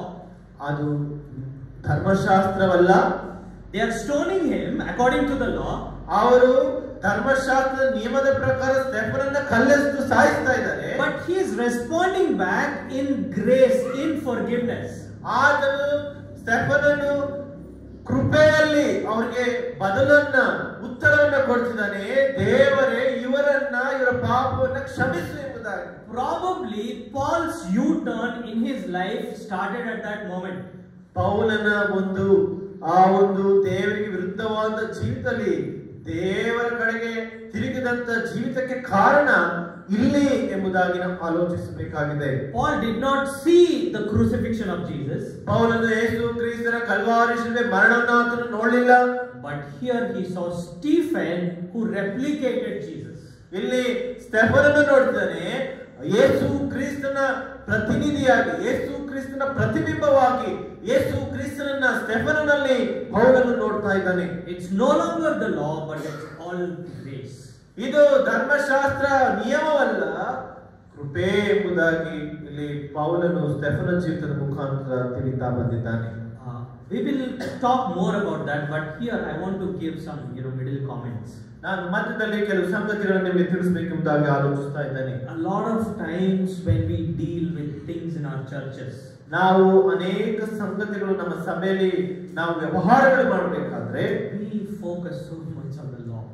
ನಾವು ಹೆಚ್ಚಾಗಿ ನಿಯಮದ ಮೇಲೆ ನಮ್ಮ ಒಂದು ದೃಷ್ಟಿಯನ್ನು ನಾವು ಇಡುವಂತವರಾಗಿದ್ದೇವೆ. And not the Old Testament law, the New Testament law. ನಾನು ಹಳೆ ಧರ್ಮಶಾಸ್ತ್ರ ನಿಯಮದ ಪ್ರಕಾರ ಮಾತಾಡ್ತಾ ಇಲ್ಲ, ಹೊಸ ಧರ್ಮಶಾಸ್ತ್ರದ ಮೇಲೆ ನಮ್ಮ ಒಂದು ದೃಷ್ಟಿಯನ್ನು ನಾವು ಇಡುವಂತವರಾಗಿದ್ದೇವೆ. We let go the element of grace and the cordiality that the churches should have. ಸಭೆಗಳಲ್ಲಿ ನಮ್ಮ ಕೃಪೆ ನಾವು ತೋರಿಸುವಂತವರಾಗಬೇಕು. ಹೃದಯಪೂರ್ವಕ ಕೃಪೆಯನ್ನು ನಾವು ಜನರ ಮೇಲೆ, ಸಭಿಕರ ಮೇಲೆ ನಾವು ತೋರಿಸಬೇಕಾಗಿದೆ. I'm not saying don't stand for doctrine. Doctrine is very important. ನಾನು ಹೇಳ್ತಾ ಇಲ್ಲ ನೀವು ಸತ್ಯ ಸ್ವಸ್ಥ ಬೋಧನೆಯನ್ನು ಬಿಟ್ಟು ನೀವು ಹೋಗ್ಲಿ ಎಂಬುದಾಗಿ. ಸ್ವಸ್ಥ ಬೋಧನೆ ನಮಗೆ ಎಷ್ಟೋ ಮುಖ್ಯವಾಗಿದೆ. But doctrine without love and grace, ಈ ಒಂದು ಸ್ಪಷ್ಟ ಬೋಧನೆ, ಸತ್ಯವು ಕೃಪೆಯು ಬಿಟ್ಟು it's nothing. ನಾವು ಬೋಧನೆಯಲ್ಲಿ ಸತ್ಯವು ಕೃಪೆ ಇಲ್ಲದಂದ್ರೆ ಅದು ಶೂನ್ಯವಾಗಿದೆ. 1 Corinthians 13. ಮೊದಲನೇ ಕೊರಿಂಥಿ 13ನೇ ಅಧ್ಯಾಯ. If you don't have love, everything else is waste. ಪ್ರೀತಿಯು ಇಲ್ಲ ಅಂದ್ರೆ ಅಲ್ಲಿ ಎಲ್ಲವೂ ಶೂನ್ಯ. We also know the story of the prodigal son. ನಾವು ದಾರಿ ತಪ್ಪಿದ ಮಗನ ಕುರಿತಾಗಿ ನಮಗೆ ಗೊತ್ತಲ್ವಾ? The elder son comes from the field. ದೊಡ್ಡ ಮಗ ಆ ಒಂದು ಕೆಲಸದಲ್ಲಿ ಆತನು ಹೊಲದ ಕೆಲಸ ಮಾಡಿಕೊಂಡು ಮನೆಗೆ ಬಂದಾಗ he comes and hears music. ಆತನು ಮನೆಗೆ ಹತ್ರ ಬರಬೇಕಾದ್ರೆ ಮನೆಯಲ್ಲಿ ಒಂದು ದೊಡ್ಡ ಗಾನ ಒಂದು ಶಬ್ದ ಕೇಳ್ತಾ ಇದೆ. He calls the servant and says, "What is that?" ಕೆಲಸಗಾರ ಬಂದು ಕೇಳಿ ಏನ ನಡೀತಾ ಇದೆ? And the servant will be overjoyed. Your brother came. ಅಲ್ಲಿ ಏನಾಯ್ತು? ಕೆಲಸಗಾರ ತುಂಬಾ ಸಂತೋಷ, ನಿನ್ ತಮ್ಮ ಬಂದಿದ್ದಾನೆ. How would the elder son respond? ದೊಡ್ಡ ಮಗ ಹೇಗೆ ಅಲ್ಲಿ ಉತ್ತರ ಕೊಟ್ಟ? ಹೌದಾ? The servant is more joyful than the brother. ತನ್ನ ಮನೆಯಲ್ಲಿರುವಂತ ಕೆಲಸಗಾರನು ಅಣ್ಣನಿಗಿಂತ ಆತನು ಖುಷಿಯಾಗಿದ್ದಾನೆ. Yes or no? ಹೌದಲ್ವಾ? Why? ಯಾಕೆ? Because he was ticking all the doctrine right, but he did not have love. ಆತನ ಏನ್ ಮಾಡ್ತಾನೆ? ಬೋಧನೆ ಇಟ್ಕೊಂಡಿದ್ದಾನೆ. ಆ ಬೋಧನೆ, ಈ ಬೋಧನೆ, ಈ ಬೋಧನೆ, ಆದ್ರೆ ಹೃದಯದಲ್ಲಿ ಏನಿಲ್ಲ? ಪ್ರೀತಿಯೇ ಇಲ್ಲ. He talks to his father. ಆತನು ಆ ದೊಡ್ಡ ಮಗ ತಂದೆ ಹತ್ರ ಮಾತಾಡ್ತಾನೆ. He is telling about all the ways in which he met the family laws. I was very obedient. I worked on. I never asked for anything, but you never gave me a book. ಮಗ ಬಂದು ಅಪ್ಪ ಕೇಳ್ತಾನೆ, ನಾನು ನಿನ್ಗೆ ವಿಧೇಯನಾಗಿ ನಡೆದೆ, ನಾನು ನಿನ್ಗೆ ಏನು ಕೇಳಿಲ್ಲ, ನಿನಗೆ ನಾನು ಕುಟುಂಬ ಜವಾಬ್ದಾರಿ ತಗೊಂಡೆ, ನಾನು ಒಂದು ಆನಂದ ಸಹ ನಿನ್ನಿಂದ ಬಯಸಿಲ್ಲ. Beloved, it's so possible for us to stress on the rights and forget the love part, which is actually why the right has any value. ನಾವು ಕೇವಲ ಬೋಧನೆಯನ್ನ ಇಟ್ಕೊಂಡು ಸತ್ಯವನ್ನ ಪ್ರೀತಿಯನ್ನ ಬಿಟ್ಟು ನಾವು ಕೇವಲ ಬೋಧನೆ ಇಟ್ಕೊಂಡ್ರೆ ಅಲ್ಲಿ ಯಾವುದು ಅದರ ಒಂದು ಬೆಲೆ ಅಲ್ಲಿ ಇರುವುದಿಲ್ಲ ಪ್ರಿಯರೇ. Even Paul was like that. ಪೌಲನು ಅದೇ ರೀತಿಯಲ್ಲಿದ್ದಾನೆ. He implemented that with John Mark. ಆತನು ಮಾರ್ಕನ ಯೋಹಾನನ ಮುಖಾಂತರ ಈ ವಿಷಯಗಳನ್ನ ಆತನು ಕಲ್ತ್ಕೊಳ್ತಾನೆ. He said, no, this kid is not fit for our journey. Just don't bring him next time. ಆತನು ಹೇಳ್ತಾನೆ, ಇವನು ಸರಿ ಇಲ್ಲ, ನಮ್ಮ ಒಂದು ಸೇವೆ ಯಾತ್ರೆಗೆ ಈ ಒಂದು ಹುಡುಗ ಸರಿ ಇಲ್ಲ, ಇವನು ಕರ್ಕೊಂಡ್ ಬರಬೇಡ ಎಂಬುದಾಗಿ. Later he understands grace. ಆಮೇಲೆ ಅವನು ಅರ್ಥ ಮಾಡ್ಕೊಳ್ತಾನೆ, ಮಾರ್ಕ ನೆನೆಸಿಕೊಳ್ಳೋ ಯೋಹಾನನು ನನಗೆ ಅವಶ್ಯ ಎಂಬುದಾಗಿ ಮತ್ತೆ ಅವನು ಕಲ್ತ್ಕೊಳ್ತಾನೆ. Later he says, bring that chap, he is useful. ಮತ್ತೆ ಹೇಳ್ತಾನೆ, ಆ ಮಾರ್ಕನಾದ ಯೋಹಾನನ ಕರ್ಕೊಂಡು ಬಾ, ಅವನು ನಮ್ಮ ಸೇವೆಗೆ ಉಪಯುಕ್ತನೆಂಬುದಾಗಿ ಬರೆದನ್ನು ನೋಡ್ತೇವೆ. He tells to Philemon also later on. He tells to Philemon. ಈ ಫಿಲೋಮೋನನಿಗೂ ಸಹ ಇದೇ ಹೇಳ್ತಾನೆ, accept Onesimus. ಒನೇಸಿಮನನ್ನ ಸ್ವೀಕಾರ ಮಾಡ್ಕೋ. I know he is wronged you. ಆತನು ನಿನಗೆ ಎಷ್ಟೋ ನಷ್ಟ ಮಾಡಿದ್ದಾನೆ. He might owe you money. ಆತನು ನಿನಗೆ ಸಾಲಗಾರನಾಗಿದ್ದಾನೆ. I will pay. ನಾನು ಅವನ ಸಾಲವನ್ನು ನಿನಗೆ ತೀರಿಸ್ತೇನೆ ಎಂಬುದಾಗಿ. Why? ಯಾಕೆ? He says only one word. ಅಲ್ಲಿ ಒಂದೇ ಹೇಳ್ತಾನೆ, on the basis of love. ನಾನು ಪ್ರೀತಿಯ ಆಧಾರದ ಮೇಲೆ ನಾನು ವಿಷಯಗಳನ್ನ ಹೇಳ್ತೇನೆ, ನಾನು ಅವನ ಸಾಲ ನಿನಗೆ ಕೊಡ್ತೇನೆ, ಅವನ ಸ್ವೀಕಾರ ಮಾಡು. And that love, how did Paul understand? That I will tell and I will close. ಆ ಒಂದು ಪ್ರೀತಿಯನ್ನ ಅವನು ಹೇಗೆ ಅರ್ಥ ಮಾಡ್ಕೊಂಡ ಎಂಬುದಾಗಿ ನಾನು ನಿಮಗೆ ವಿವರಿಸುವಂತನಾಗಿದ್ದೇನೆ. God sowed the seed of love in Paul's heart through the statement of Stephen. ಪೌಲನು ಸ್ಟೆಫನನ ಜೀವಿತದ ಮುಖಾಂತರ ಪ್ರೀತಿ ಎಂಬ ಒಂದು ಬೀಜವನ್ನ ಅಲ್ಲಿ ಬಿತ್ತೋದನ್ನ ನಾವು ಗಮನಿಸ್ತೇವೆ. It's just a seed. ಅದು ಚಿಕ್ಕ ಬೀಜ. But he will bring it to life or fruition later on when he personally meets Saul or Paul. That seed will grow when Jesus Christ personally meets Paul. ಈ ಒಂದು ಚಿಕ್ಕ ಬೀಜವು ಬೆಳೆದು ಯಾವಾಗ ಯೇಸು ಕ್ರಿಸ್ತನು ಪೌಲನ ಭೇಟಿ ಆಗ್ತಾನೋ ಅದು ದೊಡ್ಡದಾಗಿ ಅಲ್ಲಿ ಪರಿವರ್ತನೆಗೊಳ್ಳುವುದನ್ನು ನಾವು ಗಮನಿಸ್ತೇವೆ. Come with me to chapter 9. Acts chapter 9. ಅಪೊಸ್ತಲರ ಕೃತ್ಯ 9ನೇ ಅಧ್ಯಾಯ, ಅಪೊಸ್ತಲರ ಕೃತ್ಯ 9ನೇ ಅಧ್ಯಾಯವು. I will close in a few minutes. ನಾನು ಕೆಲವು ನಿಮಿಷಗಳಲ್ಲಿ ನಾವು ಮುಗಿಸ್ತೇನೆ. Come with me to chapter 9 of the book of Acts. 9ನೇ ಅಧ್ಯಾಯ. We will read verse 5. 5ನೇ ವಚನ ಓದ್ಕೊಳ್ಳೋಣ. Sorry, verse 4 and verse 5. 4, 5. 9ನೇ ಅಧ್ಯಾಯ 4, 5 ವಚನ ಚದುಕೊಂಡ. ಅವನು ನೆಲಕ್ಕೆ ಬಿದ್ದು, ಸೌಲನೇ ಸೌಲನೇ, ನನ್ನನ್ನು ಯಾಕೆ ಹಿಂಸೆ ಪಡಿಸುತ್ತಿ ಎಂದು ಹೇಳುವ ವಾಣಿಯನ್ನು ಕೇಳಿದನು. ಅವನು, ಕರ್ತನೇ ನೀನ್ಯಾರು ಎಂದು ಕೇಳಿದ್ದಕ್ಕೆ ಕರ್ತನು, ನೀನು ಹಿಂಸೆ ಪಡಿಸುವ ಯೇಸುವೇ ನಾನು. Very small verses but very significant verses. ಚಿಕ್ಕ ಒಂದು ವಚನಗಳಾದರೂ ತುಂಬಾ ಅಮೂಲ್ಯವಾದಂತಹ ಸಂಗತಿಗಳು ಉಳ್ಳಂತಹ ವಚನಗಳಿದ್ದಾವೆ. Until now Paul is going like this. ಪೌಲನು ಒಂದು ದಾರಿಯಲ್ಲಿ ನೀಟಾಗಿ ನೆಟ್ಟಗೆ ಅದನ್ನು ಹೋಗ್ತಾ ಇದ್ದಾನೆ. At this point he is going to turn around. ಈ ಒಂದು ಮಾತನ್ನು ಕೇಳಿದಾಗ ತನ್ನ ಜೀವಿತವು ಸಂಪೂರ್ಣವಾಗಿ ಅವನು ಯಾವ ಒಂದು ಮಾರ್ಗದಲ್ಲಿ ನಡೀತಿದ್ದನೋ ಆ ಮಾರ್ಗಕ್ಕೆ ವಿರುದ್ಧವಾಗಿ ಅವನ ನಡತೆ ಅದು ಪ್ರಾರಂಭವಾಯಿತು. He finished stoning Stephen. ಅಲ್ಲಿ ಸ್ಟೆಫನನ್ನ ಆತನ ಕಲ್ಲೊಡೆದು ಸಾಯಿಸುವುದು ಮುಗಿಯಿತು. And now he is going to Damascus. ಆತನು ದಮಸ್ಕಕ್ಕೆ ಪ್ರಯಾಣವಾಗಿ ಹೋಗ್ತಾ ಇದ್ದಾನೆ. With orders and power from the high priest. ಯಾಜಕರಿಂದ, ಮಹಾಯಾಜಕರಿಂದ ಅನೇಕ ಒಂದು ಅಧಿಕಾರವನ್ನು ತೆಗೆದುಕೊಂಡು ಆತನು ಸಭೆಯನ್ನ ಹಿಂಸೆ ಪಡಿಸೋದಕ್ಕೆ ದಮಸ್ಕಕ್ಕೆ ಆತನು ಹೋಗ್ತಾ ಇದ್ದಾನೆ. He is going to pull men and women out of their homes and put them in prison. ಆತನು ಮನೆಯಲ್ಲಿರುವಂತಹ ಗಂಡಸರನ್ನ ಹೆಂಗಸರನ್ನ ಯೇಸು ಕ್ರಿಸ್ತ ಮೇಲೆ ನಂಬಿಕೆ ಇಟ್ಟವರ ಮನೆಯಿಂದ ಎಳೆದು ಅವರನ್ನ ಜೈಲಿನಲ್ಲಿ ಇಡುವುದಕ್ಕಾಗಿ ಅಧಿಕಾರವನ್ನು ತೆಗೆದುಕೊಂಡು ದಮಸ್ಕಕ್ಕೆ ಆತನು ಪ್ರಯಾಣದಲ್ಲಿದ್ದಾನೆ. Because they are all following this new person called Jesus Christ. ಯಾಕೆ ಅಂದ್ರೆ ಅವರೆಲ್ಲರೂ ಯೇಸು ಕ್ರಿಸ್ತನ ಅನುಸರಿಸ್ತಾರೆ. ಆದ್ರಿಂದ ಅವರನ್ನ ಸೆರೆಮನೆಗೆ ಹಾಕಬೇಕೆಂಬ ಉದ್ದೇಶವುಳ್ಳವರು ಈ ಪೌಲನಾಗಿದ್ದಾನೆ. They are breaking the law of God according to Paul.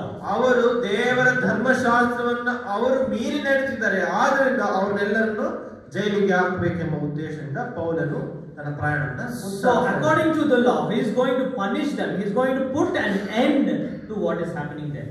ಆ ದೇವರ ಧರ್ಮಶಾಸ್ತ್ರ ನಿಯಮದ ಪ್ರಕಾರ ಆತನು ಎಲ್ಲಾ ವಿಷಯಗಳಿಗೆ ಕೊನೆಯನ್ನು ತರಬೇಕೆಂಬುದಾಗಿ ಅವರೆಲ್ಲರನ್ನ ಹಿಂಸೆ ಪಡಿಸಿ ಜೈಲಿಗೆ ಹಾಕಬೇಕೆಂಬುದಾಗಿ ಅದನ್ನ ಕಡೆಗಣಿಸಬೇಕೆಂಬುದಾಗಿ ಪೌಲನು ಹೋಗ್ತಾ ಇದ್ದಾನೆ. So he is thinking he is serving the God of heaven and he is going to Damascus. ಪೌಲನು ಯೋಚಿಸಿದ ನಾನು ಭೂಮಿ ಆಕಾಶಗಳ ನಿರ್ಮಾಣಿಕನಾದ ದೇವರ ಸೇವೆ ಮಾಡ್ತಿದ್ದಾನೆ ಎಂಬುದಾಗಿ ಈ ಹಿಂಸೆ ಕಾರ್ಯಗಳಲ್ಲಿ ತನ್ನ ತೊಡಗಿಸಿಕೊಂಡು ಹೋಗ್ತಾ ಇದ್ದಾನೆ. And suddenly a sound and a lightning from heaven. ತಕ್ಷಣವೇ ಒಂದು ದೊಡ್ಡ ಒಂದು ಬೆಳಕು ಅಲ್ಲಿ ಶಬ್ದವು ಕಾಣಿಸ್ತು ಕೇಳಿಸ್ತು ಎಂಬುದಾಗಿ ನಾವು ನೋಡ್ತೇವೆ. And it is God always when such phenomenon occurs. ಅಲ್ಲಿ ಸ್ವತಃ ದೇವರು ತಾನೇ ಪೌಲನನ್ನ ಅಲ್ಲಿ ಸೆರೆ ಹಿಡಿದನೆಂಬುದಾಗಿ ನಾವು ನೋಡ್ತೇವೆ. In the scripture, whenever you see that lightning and that sound, ನಾವು ದೇವರ ವಾಕ್ಯದಲ್ಲಿ ಆ ಒಂದು ಶಬ್ದವು ಆ ಒಂದು ಮಾತನ್ನು ಗಮನಿಸಬೇಕಾದ್ರೆ it's God or an angel of the Lord. ಅಲ್ಲಿ ನಾವು ಶಬ್ದವು ಬೆಳಕನ್ನು ಕಂಡಾಗ ಅಲ್ಲಿ ದೇವರು ಇಲ್ಲ ದೇವದೂತನೆಂಬುದಾಗಿ ನಾವು ಓದುವಂತವರಾಗಿದ್ದೇವೆ. And Paul is hearing this voice, Saul, Saul, why are you persecuting me? ಅಲ್ಲಿ ಈ ಶಬ್ದವು ಈ ಒಂದು ಬೆಳಕು ಬಂದಾಗ ಅಲ್ಲಿ ಒಂದು ಶಬ್ದವು ಹೀಗೆ ಮಾತಾಡ್ತದೆ, ಸೌಲನೇ ಸೌಲನೇ ನನ್ನನ್ನು ಯಾಕೆ ಹಿಂಸೆ ಪಡಿಸುತ್ತೀ? Paul would have been bewildered or confused. ಪೌಲನಿಗೆ ಏನಾಗಿದೆ, ಗೊಂದಲ ನಡೆಯುತ್ತಿದೆ ನನ್ನ ಜೀವಿತದಲ್ಲಿ, ಯಾರಿದು, ಏನಕ್ಕೆ ಹಿಂಗಾಗ್ತಿದೆ? He is living very religiously. ಆತನು ಏನು ರಿಲಿಜಿಯಸ್ಲಿ ಅಂದ್ರೆ very faithfully, ಧಾರ್ಮಿಕವಾಗಿ ನಂಬಿಗಸ್ತನಾಗಿ ತನ್ನ ಧರ್ಮವನ್ನ ಆತನು ಅನುಸರಿಸ್ತಾ ಇದ್ದಾನೆ. and he is thinking, oh, I am making my God very happy. ನಾನು ಈ ಕಾರ್ಯಗಳ ಮುಖಾಂತರ ನನ್ನ ದೇವರಿಗೆ ತುಂಬಾ ಸಂತೋಷ ತರ್ತಿದ್ದೇನೆ ಎಂಬುದಾಗಿ. But that God is talking from heaven. ಅದೇ ದೇವರು ಪರಲೋಕದಿಂದ ಆ ಸೌಲೊಟ್ಟಿಗೆ ಮಾತಾಡ್ತಾ ಇದ್ದಾನೆ. And he is saying, why you are persecuting me? ಆ ದೇವರು ಹೇಳ್ತಾನೆ, ಯಾಕೆ ನನ್ನನ್ನ ಹಿಂಸೆ ಪಡಿಸ್ತಾ ಇದೆಯಾ ನೀನು? What would have Paul thought? ಪೌಲನು ಏನು ಆಲೋಚನೆ ಮಾಡಿರ್ಬೋದು? All his brain would have stopped working. ಅವನ ಒಂದು ಬುದ್ಧಿ, ಅವನ ಒಂದು ಜ್ಞಾನ ನಿಂತೋಗಿದೆ. ಅವನ ಬುದ್ಧಿ ಏನು ನಾನು ಮಾಡ್ತಿದ್ದೀನಿ, ಏನಾಗ್ತಿದೆ ಎಂಬ ಒಂದು ಎಲ್ಲವೂ ಚಲನೆ ನಿಂತೋಗಿರ್ಬೇಕು. All his learning is in the drain now. ಆತನು ಏನು ಆ ವಿಶ್ವವಿದ್ಯಾಲಯ ಆ ಒಂದು ಓದಿದನೋ ಎಲ್ಲವೂ ಏನಾಯ್ತು, ಎಲ್ಲವೂ ಕಸಕ್ಕೆ ಸಮಾನವಾಗಿ ಹೋಯಿತು. That is one level of confusion. ಅಲ್ಲಿ ಒಂದು ರೀತಿಯ ಒಂದು ಗೊಂದಲ. The second level comes when the answer to his question comes. ಎರಡನೇದು ನಾವು ನೋಡ್ಬೇಕಾದ್ರೆ ದೇವರ ಪ್ರಶ್ನೆಗೆ ಅವನ ಉತ್ತರ. Who are you, Lord? ಅಲ್ಲಿ ನಾವು ನೋಡ್ಬೇಕಾದ್ರೆ ಹೂ ಐತಿ. So he said, verse 5, so he said, who are you, Lord? ಕರ್ತನೇ ನೀನು ಯಾರು ಎಂದು ಕೇಳಿದ್ದಕ್ಕೆ And the answer came, I am Jesus whom you are persecuting. ಕರ್ತನು ನೀನು ಹಿಂಸೆ ಪಡಿಸುವ ಯೇಸುವೇ ನಾನು. Oh my God, his heart would have stopped.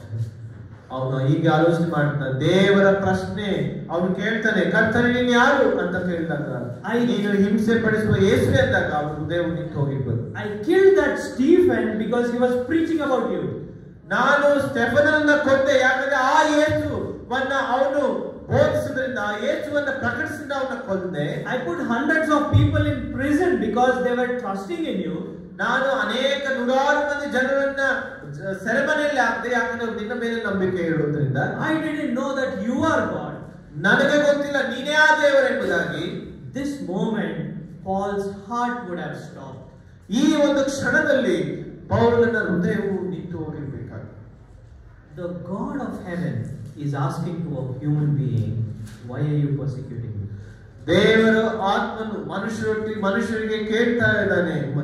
ದೇವರು ಕೇಳ್ತಾನೆ ಮನುಷ್ಯರಿಗೆ, ಯಾಕೆ ನನ್ನನ್ನ ನೀವುಗಳು ಹಿಂಸೆ ಪಡಿಸ್ತೀರಾ? What better form or definition of grace can there be?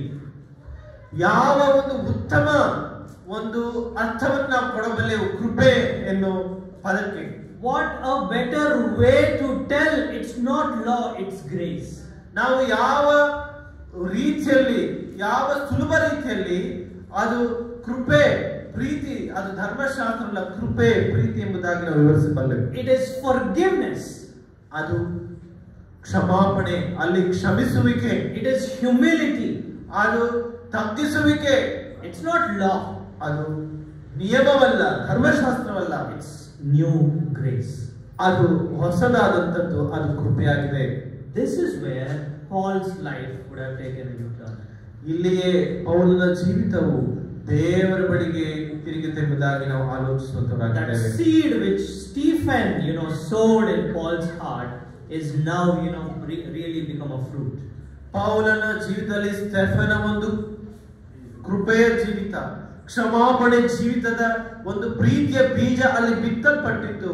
ಇಲ್ಲಿ ಅದು ಫಲದಾಯಕವಾಗಿ ಫಲಿಸುತ್ತದೆ ಎಂಬುದಾಗಿ ನಾವು ನೋಡ್ತಾ ಇದ್ದೇವೆ. Now let us go back to Galatians chapter 1 verse 23. ನಾವು ಮೊದಲು ಓದಿದಂತಹ ವಾಕ್ಯ ಭಾಗಕ್ಕೆ, ಗಲಾತ್ಯದವರಿಗೆ ಬರೆದ ಪತ್ರಿಕೆ 1ನೇ ಅಧ್ಯಾಯ 23ನೇ ವಚನಕ್ಕೆ ನಾವು ಹೋಗೋಣ.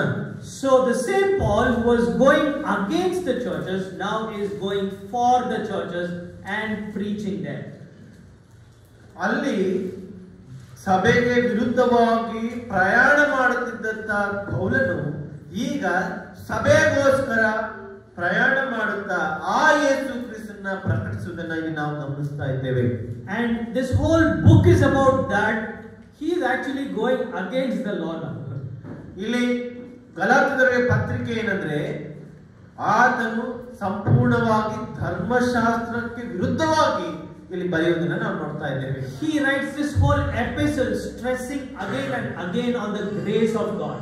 ಈ ಒಂದು ಪತ್ರಿಕೆ ಆತನು ಬರೀತಾ ಇದ್ದಾನೆ, ದೇವರ ಒಂದು ಕೃಪೆ, ನಿಯಮ, ಪ್ರೀತಿಯ ನಿಯಮ ಹೊರತು ಧರ್ಮಶಾಸ್ತ್ರ ನಿಯಮವಲ್ಲ ಎಂಬುದಾಗಿ ಅದರ ಒತ್ತಿ ಒತ್ತಿ ಬರೀತಾ ಇದ್ದಾನೆ. He talks again and again about the faithfulness of Christ. ಆತನು ಮತ್ತೆ ಮತ್ತೆ ಬರೀತಾನೆ, ದೇವರಲ್ಲಿ ನಂಬಿಕಸ್ಥರಾಗಿ ಕೃಪೆಯನ್ನು ಹೊಂದಿದವರಾಗಿ ಜೀವಿಸುವುದು ಹೇಗೆ ಎಂಬುದಾಗಿ ಇಲ್ಲಿ ಬರೀತಾ ಇದ್ದಾನೆ. Because he was faithful, ಯಾಕಂದ್ರೆ ಆತನು ನಂಬಿಕಸ್ಥನಾಗಿದ್ದನು, and because I believed in his faithfulness, ಹಾಗಾದ್ರೆ ಆತನ ನಂಬಿಕೆ, ಆತನಲ್ಲಿ ನಂಬಿಕಸ್ಥನಾಗಿ ಆತನು ಜೀವಿಸಿದನು. I am counted righteous. ನಾನು ಇವಾಗ ಆತನಲ್ಲಿ ನೀತಿವಂತನೆಂದು ಎಣಿಸಲ್ಪಟ್ಟಿದ್ದೇನೆ. According to Paul, that is grace. ಪೌಲನ ಪ್ರಕಾರ ಈ ನೀತಿವಂತಿಕೆ ನಾವು ಕೃಪೆಯನ್ನು ಹೊಂದಿದ್ದೇವೆ. According to Paul, that is the gospel. ಪೌಲನ ಪ್ರಕಾರ ಅದೇ ಒಂದು ಸುವಾರ್ತೆ ಆಗಿದೆ. ಏನಂದ್ರೆ ನಾವು ನೀತಿವಂತರಾಗಿರುವುದು ದೇವರ ಕೃಪೆಯಿಂದ, ಇದೇ ಒಂದು ಸುವಾರ್ತೆ ಆಗಿದೆ. So he is not only saying no longer law but now grace. ಆತನು ಹೇಳ್ತಾನೆ, ಇನ್ನು ಧರ್ಮಶಾಸ್ತ್ರ ನಿಯಮವಲ್ಲ, ದೇವರ ಕೃಪೆ ಎಂಬುದಾಗಿ. But he expands more. ಆತನಿಂದ ಹೆಚ್ಚಾಗಿ ವಿವರಿಸ್ತಾ, through grace what God can do in your and my life. ಕೃಪೆಯ ಮುಖಾಂತರ ದೇವರು ನಿನ್ನ ನನ್ನ ಜೀವಿತದಲ್ಲಿ ಏನೆಲ್ಲ ಮಾಡಬಹುದು ಎಂಬುದಾಗಿ ಬರೀತಾ ಇದ್ದಾನೆ. And to what God has in his mind about you and me. ಆ ದೇವರು ನನ್ನ ನಿನ್ನ ವಿಷಯವಾಗಿ ಆತನು ಏನನ್ನ ಆಲೋಚಿಸ್ತಾ ಇದ್ದಾನೆ ಎಂಬುದಾಗಿ ಬರೀತಾ ಇದ್ದಾನೆ. The key is a life that is lived according to the Spirit. ಇಲ್ಲಿ ಅದಕ್ಕೆ ಒಂದು ಬೀಗದ ಕೈ ಏನಂದ್ರೆ, ನಾವು ದೇವರ ಚಿತ್ತ, ದೇವರಿಗೆ ಇಷ್ಟವುಳ್ಳವರಾಗಿ ಜೀವಿಸಲಿಕ್ಕೆ ಬೀಗದ ಕೈ ಅಂದ್ರೆ ನಾವು ಆತ್ಮಾನುಸಾರವಾಗಿ ಜೀವಿಸುವುದೇ ಅದಕ್ಕೆ ಬೀಗದ ಕೈ. The new way that God has inaugurated. ಹೊಸ ಒಂದು ಆ ಕೃಪೆಯ ಜೀವಿತಕ್ಕೆ ದೇವರು ಒಂದು ದೊಡ್ಡ ತೆರೆಯನ್ನ, ಅಲ್ಲಿ ಮಾರ್ಗವನ್ನ ಅಲ್ಲಿ ಆತನು ತೆರೆದಿದ್ದಾನೆ. It all hangs on we making effort to be led by the Spirit of God. ಅದಕ್ಕೆಲ್ಲ ನಾವು ನಮ್ಮ ಪ್ರಯಾಸವನ್ನ ಹೇಗೆ ನಾವು ಹಾಕ್ಬೇಕಂದ್ರೆ, ಆತ್ಮಾನುಸಾರವಾದ ಜೀವಿತವನ್ನು ನಾವು ಜೀವಿಸಿದಾಗ ದೇವರು ಆ ಹೊಸ ಮಾರ್ಗದಲ್ಲಿ, ಆ ಕೃಪೆಯ ಮಾರ್ಗದಲ್ಲಿ ನಮ್ಮನ್ನು ನಡೆಸುವಂತವರು. We being obedient to live a life that is spirit led. ನಾವು ಆತ್ಮಾನುಸಾರವಾಗಿ ಜೀವಿಸುವುದಕ್ಕೆ ನಮ್ಮ ಜೀವಿತಗಳನ್ನ ದೇವರಿಗೆ ಒಪ್ಪಿಸಿಕೊಟ್ರೆ, ಆ ಒಂದು ಆತ್ಮಾನುಸಾರ ಜೀವಿತಕ್ಕೆ ನಾವು ವಿಧೇಯರಾದ್ರೆ, that we will see tomorrow. ನಾವು ದೇವರು ಅದಕ್ಕೆ ಕೊಡುವಂತ ಕಾರ್ಯಗಳು, ಅದಕ್ಕೆ ಕೊಡುವಂತ ಸಂಗತಿಗಳನ್ನ ನಾವು ನಾಳೆ ಆಲೋಚಿಸುವಂತವರಾಗಿದ್ದೇವೆ. So today it was like an introduction. ಇದು ಕೇವಲ ಪೀಠಿಕೆ, ಅಂದ್ರೆ ನಾವು ಜಸ್ಟ್ ನಮ್ಗೆ ಇಂಟ್ರೊಡಕ್ಷನ್, ಏನು ನಾವು ನಾಳೆ ಧ್ಯಾನ ಮಾಡ್ತೇವೆ ಅದಕ್ಕೆ ಕೆಲವು ಮುಂಚಿತವಾದ ಸಂಗತಿಗಳನ್ನು ನಾವು ಕಲಿತಾ ಬರ್ತೀವಿ. We just saw the division of the passage that we read. ನಾವು ಈ ಓದಿದಂತ ಭಾಗದ ಹಿನ್ನೆಲೆ, ಇದಕ್ಕೆ ಯಾಕೆ ಪೌಲನು ಗಲಾತ್ಯ ಪತ್ರಿಕೆ ಬರೆದ ಎಂಬುದಾಗಿ ನಾವು ಆಲೋಚಿಸ್ತಾ ಬಂದ್ವಿ. What is the overall book in which it is kept? ಈ ಒಂದು ಗಲಾತ್ಯ ಪತ್ರಿಕೆಯಲ್ಲಿ ಏನಿದೆ ಎಂಬುದಾಗಿ ನೋಡ್ತಾ ಬಂದ್ವಿ. ಇದು ನಿಯಮಕ್ಕೆ ಒಳಗಾಗೋದಲ್ಲ, ಕೃಪೆಯಲ್ಲಿ ಜೀವಿಸಬೇಕೆಂಬುದಾಗಿ ನಾವು ಧ್ಯಾನ ಮಾಡ್ತಾ ಬಂದ್ವಿ. Why Paul wrote that book at all? ಈ ಈ ಪತ್ರಿಕೆಯನ್ನು ಬರೆದಂತ ಉದ್ದೇಶ ಯಾಕೆ ಎಂಬುದಾಗಿ ನಾವು ಆಲೋಚಿಸ್ತಾ ಬಂದ್ವಿ. Because there was a shift, there was a transition. ಅಲ್ಲಿ ನಾವು ನೋಡ್ಬೇಕಾದ್ರೆ ದೊಡ್ಡ ಬದಲಾವಣೆ ಬಂತು. From law to grace. ನಿಯಮದಿಂದ ಧರ್ಮಶಾಸ್ತ್ರದಿಂದ ಕೃಪೆ. And we saw that same shift in Paul's own life. ಈ ಒಂದು ಬದಲಾವಣೆ ಪೌಲನ ಜೀವಿತದಲ್ಲಿ ನಾವು ನೋಡ್ತಾ ಬಂದ್ವಿ. From the law he shifted to grace. ಆತನು ಧರ್ಮಶಾಸ್ತ್ರ ನಿಯಮದಿಂದ ಕೃಪೆಗೆ ತನ್ನ ಜೀವಿತವನ್ನು ಬದಲಾಯಿಸಿಕೊಂಡ ಎಂಬುದಾಗಿ ನಾವು ನೋಡ್ತೇವೆ. God himself coming down for him and dying on the cross. ದೇವರು ತಾನೇ ಈ ಪೌಲನಿಗಾಗಿ ತನ್ನ ಪ್ರಾಣವನ್ನು ಕೊಟ್ಟನು ಎಂಬುದಾಗಿ ನಾವು ಗಮನಿಸ್ತಾ ಬಂದ್ವಿ. And that will be the inauguration of the new way that God is going to deal with mankind. ದೇವರ ಒಂದು ಹೊಸ ಒಂದು ಮಾರ್ಗ ಏನಂದ್ರೆ ಕೃಪೆಯ ಮುಖಾಂತರ ಮನುಷ್ಯರೊಟ್ಟಿಗೆ ತನ್ನ ಸಂಬಂಧವನ್ನ ತನ್ನ ವ್ಯವಹಾರವನ್ನ ಅದನ್ನು ಕಲ್ಪಿಸಿಕೊಳ್ಬೇಕೆಂಬುದಾಗಿ ಆತನು ನಿಶ್ಚಯಿಸುವಂತವನಾಗಿದ್ದಾನೆ. So tomorrow morning we'll look at what a life by the Spirit is like. ದೇವರ ಆತ್ಮನ ಇಂದ ನಡೆಸಿಕೊಳ್ಳುವಂತ ಜೀವಿತ ಯಾವುದು ಎಂಬುದಾಗಿ ಹೇಗೆ ಎಂಬುದಾಗಿ ನಾವು ಉದಯ ಕಾಲದಲ್ಲಿ ನಾವು ಧ್ಯಾನ ಮಾಡೋಣ. And what the war within ourselves between the spirit and the flesh is. ನಮ್ಮ ದೇಹದಲ್ಲಿ ಶರೀರವಾದಂತ ಒಂದು ಮತ್ತು ಆತ್ಮ ಎರಡರ ಮಧ್ಯೆ ಇರುವಂತ ಯುದ್ಧದ ಕುರಿತಾಗಿ ಅನೇಕ ಸಂಗತಿಗಳನ್ನು ನಾವು ಧ್ಯಾನ ಮಾಡೋಣ. If we yield to the Spirit, what is the fruit He brings about in us? ನಾವು ದೇವರಾತ್ಮನಿಗೆ ನಾವು ವಿಧೇಯರಾದ್ರೆ ಅದರಿಂದ ಬರುವಂತ ಫಲಗಳೇನು ಅದನ್ನ ಧ್ಯಾನ ಮಾಡೋಣ. And what is the taste of that fruit? ಅದರ ರುಚಿ, ಆ ಫಲದ ರುಚಿ ಎಂಬುದಾಗಿ ನಾವು ಆಲೋಚನೆ ಮಾಡೋಣ. May God help us that these thoughts, encourage us and prepare us for tomorrow. ಈ ಮಾತುಗಳು, ಈ ವಿಷಯಗಳು ನಮಗೆ ನಾಳೆ ಇನ್ನ ಹೆಚ್ಚಾಗಿ ದೇವರ ವಾಕ್ಯವನ್ನು ಕಲಿಯುವಂತೆ ನಮಗೆ ಪ್ರೋತ್ಸಾಹದಾಯಕವಾಗಿ ಮತ್ತು ಆಶೀರ್ವಾದದಾಯಕವಾಗಿರಲಿ. God's name be glorified. ದೇವರ ನಾಮಕ್ಕೆ ಮಹಿಮೆ ಉಂಟಾಗಲಿ. ಆಮೇಲೆ ಮುಕ್ತಾಯ ಪ್ರಾರ್ಥನೆ ರಾಜೇಶ್ ಬದಲು ಮುಕ್ತಾಯ ಪ್ರಾರ್ಥನೆ ಮಾಡ್ತಾರೆ.